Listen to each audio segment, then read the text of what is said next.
तो जो मूवी मैं अभी आपको एक्सप्लेन करने वाली हूँ उसका नाम है Kubo and the two strings.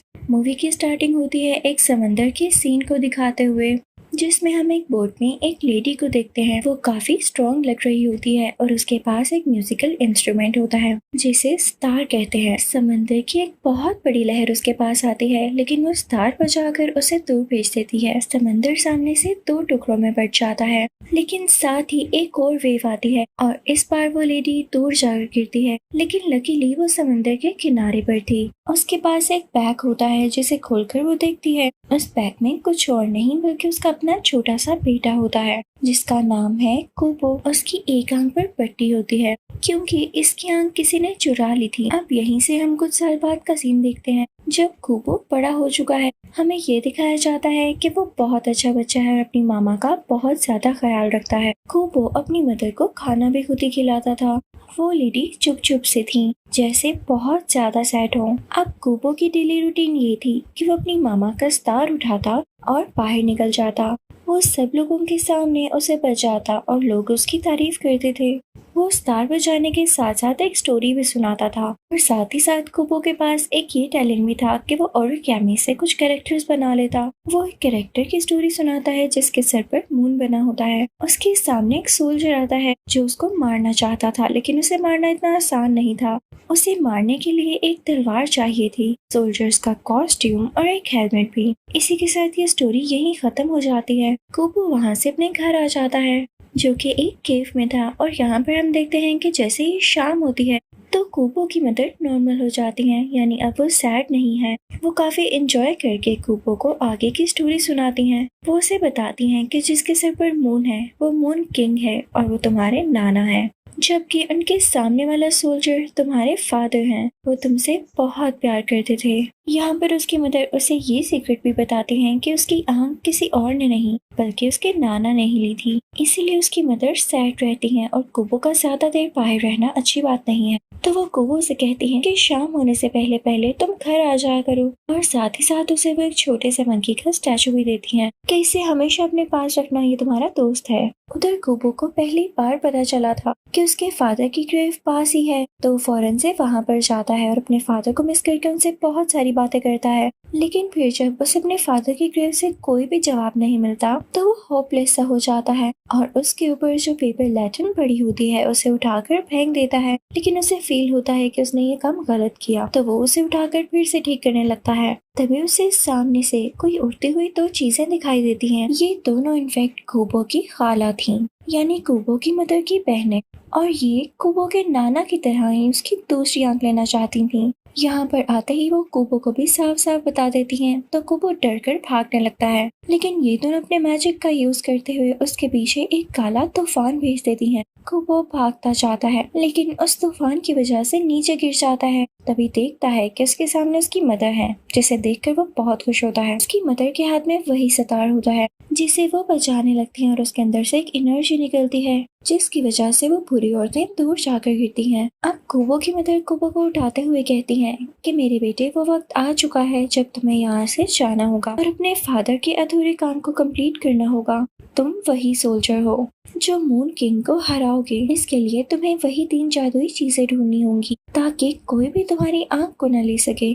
ये कहते ही वो कुबो को ऊपर उठाती हैं और उसके पर निकल आते हैं। वो कुबो से कहती हैं कि अब तुम चले जाओ, लेकिन कुबो अपनी मदर से बहुत प्यार करता था और वो उन्हें छोड़कर नहीं जाना चाहता था। वो उनको पकड़ लेता है और इसी चक्कर में उनकी मॉम का एक बाल उसके हाथ में आ जाता है और इसके बाद वो वहाँ से उड़ जाता है। कुबो की मॉम अपनी बुरी बहनों से लड़ते हुए उन्हें दूर भेज देती हैं। उधर हम देखते हैं कि कुबो की आंख खुलती है तो उसके सामने एक मंकी होता है और ये वही मंकी था जिसको कुबो की मदर ने कुबो को पास रखने का कहा था। लेकिन अब इसमें जान आ चुकी थी और ये कुबो की मदर ने ही अपने मैजिक से किया था। वो मंकी कुबो को बताता है कि तुम्हारी खाला ने तुम्हारी मदर को मार दिया है और तुम अब वही करना जो तुम्हारी मदर चाहती थी।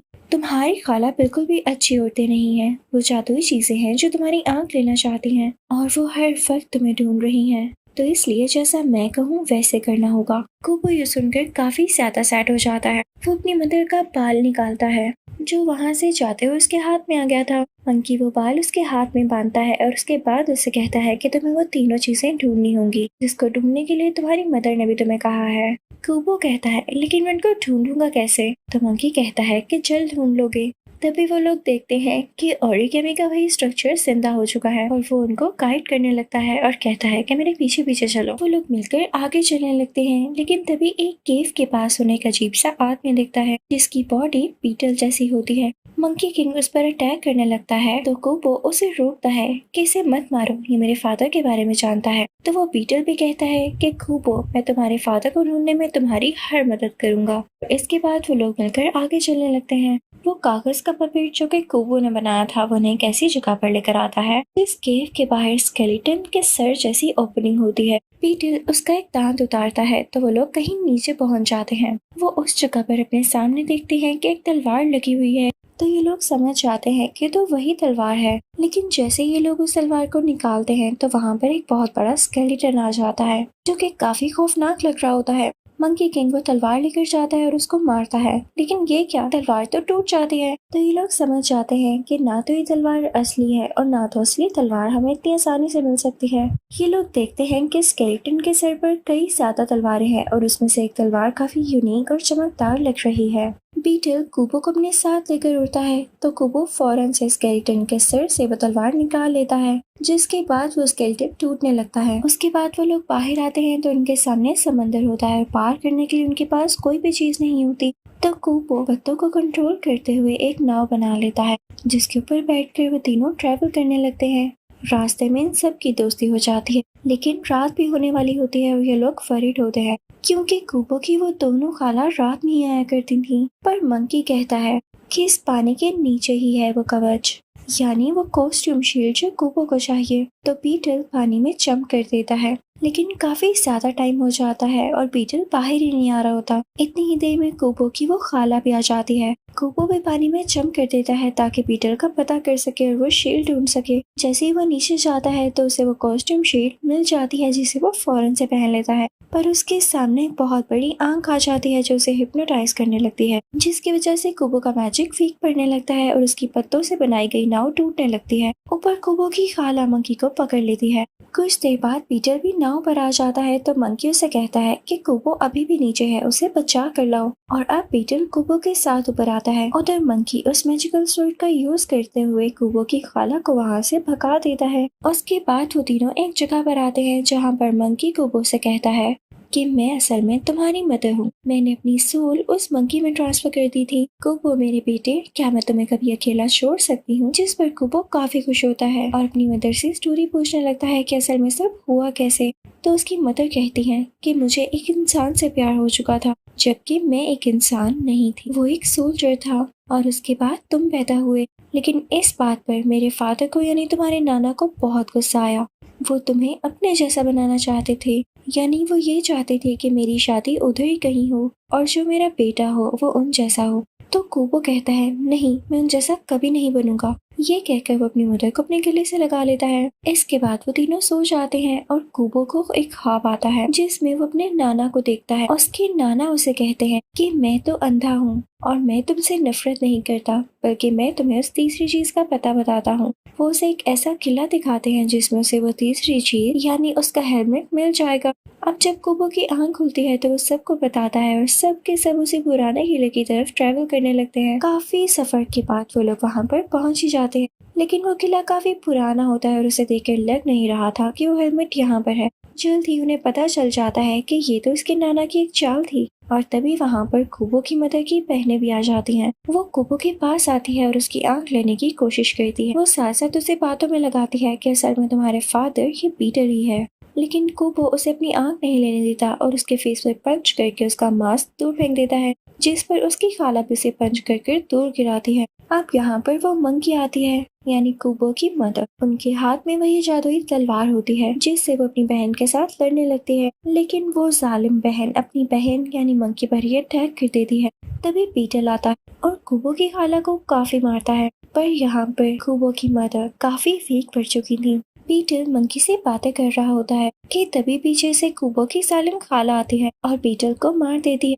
मंकी बहुत परेशान हो जाती है और अपने बेटे कुबो से कहती है कि यहाँ से भाग जाओ, लेकिन वो जालिम औरत कुबो की मदर को भी मार देती है। और अब कुबो को गुस्सा आ जाता है और वो सितार बजाने लगता है। उसमें से ब्लू एनर्जी निकलती है जिससे वो जालिम औरत वहीं पर मारी जाती है। कूबो जब दूसरी तरफ देखता है तो वहाँ पर बीटल का भी एक फाइबर पड़ा होता है, जिसे उठाकर वो अपने हाथ में बांध लेता है और उसका पेपर पपेट एक जगह पर इशारा कर रहा होता है, यानी उस तरफ जाने का कहता है। वो एक पेपर में देखता है तो वो उसी जगह का मैप होता है जहाँ पर वो आखिरी चीज यानी हेलमेट है। वो अपने स्टार को जोर से बजाता है जिसमें दोबारा से वो एनर्जी निकलती है और उसके फादर के कुछ रेड क्लोथ्स उसके साथ आकर अटैच हो जाते हैं और वो जादू से उड़कर उस जगह पर पहुंच जाता है जहाँ पर उसे वो तीसरी चीज मिलने वाली है। और ये तो वही जगह थी जहाँ पर कूबो अपनी स्टोरी सुनाया करता था। वहाँ पर वो हेलमेट लटक रहा होता है जिसे कूबो पहनकर उन गांव वालों से कहता है कि अब यहाँ पर आपको खतरा है, आप यहाँ से चले जाएं, क्योंकि यहाँ पर कूबो के नाना आने वाले थे। जल्द ही वो बुरा आदमी आ जाता है। वो कूबो से कहता है कि मुझे अपनी आँख दे दो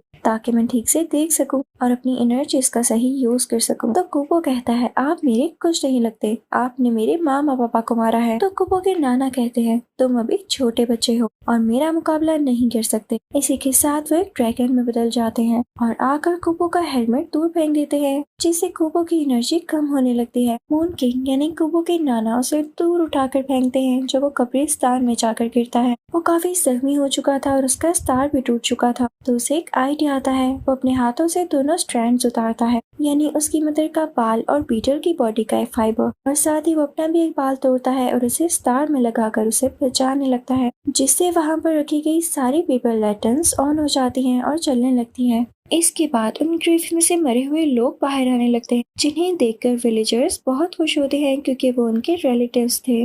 और फिर उसके बाद कूबो वही स्टार बचाते हुए एक शील्ड बना लेता है जिसे मून किंग क्रॉस नहीं कर पाता। कूबो एक बार फिर से स्टार बचाता है जिसमें से अब की बार एक ऐसी एनर्जी निकलती है जो मून किंग को मार देती है। उसके बाद हम एक कब्र के पास एक इंसान को देखते हैं जो कि असल में कूबो के नाना ही हैं। लेकिन अब की बार इसे कुछ भी याद नहीं होता कि ये कौन है और यहाँ क्या कर रहा है। तो गांव वाले उसके पास आके कहते हैं कि ये बच्चा जो आपके पास बैठा है ये आपका नवासा है और आप इसके ग्रैंडफादर हैं। यहाँ पर वो मिल के एक जगह पर जाते हैं जहाँ पर वो अपने पेरेंट्स के लिए पेपर लैंटर्न्स बनाकर एक लेक में बहा देता है और उसके दोनों तरफ उसके पेरेंट्स खड़े होते हैं जो कि उसे प्यार करते हैं। और इसी के साथ ही मूवी यहीं पर एंड हो जाती है। I hope you like the explanation. Thank you so much for watching.